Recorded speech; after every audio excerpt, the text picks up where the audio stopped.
ഇവിടെ അല്പവസ്ത്രമോ അല്ലെങ്കിൽ എക്സസൈസോ ഇതൊന്നുമല്ല, സംഗീതവുമല്ല ഇവിടുത്തെ പ്രശ്നം.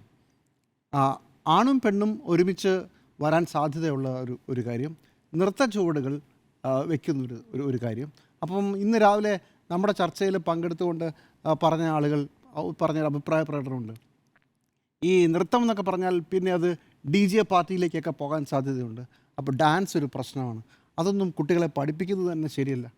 ഇതൊക്കെയാണ് ഈ ആളുകൾ ഉന്നയിക്കുന്ന ആശങ്കയുടെ ഒരു പ്രശ്നം. അപ്പോൾ നമുക്ക് തിരിച്ചൊരു ചോദ്യം ചോദിക്കേണ്ടതുണ്ടല്ലോ. ഈ സൂംബ വന്നാൽ അങ്ങനെ ഡാൻസൊക്കെ പിള്ളേർ പഠിച്ചു കളയോ? പഠിച്ചു കളയും. ചിലപ്പോൾ നാളെ DJ പാർട്ടിക്ക് പോയെന്നും വരും. അതിന് കേരളം തയ്യാറാണോ? എന്നുള്ളതാണ് ചോദ്യം. നമുക്ക് ഈ ബൈബിളിലെ ഒരു വാചകമുണ്ട്, ഒന്നുകിൽ ശീതവാനാകാം അല്ലെങ്കിൽ ഉഷ്ണവാനാകാം, മിതശീതോഷ്ണവാനാകാൻ പറ്റില്ല.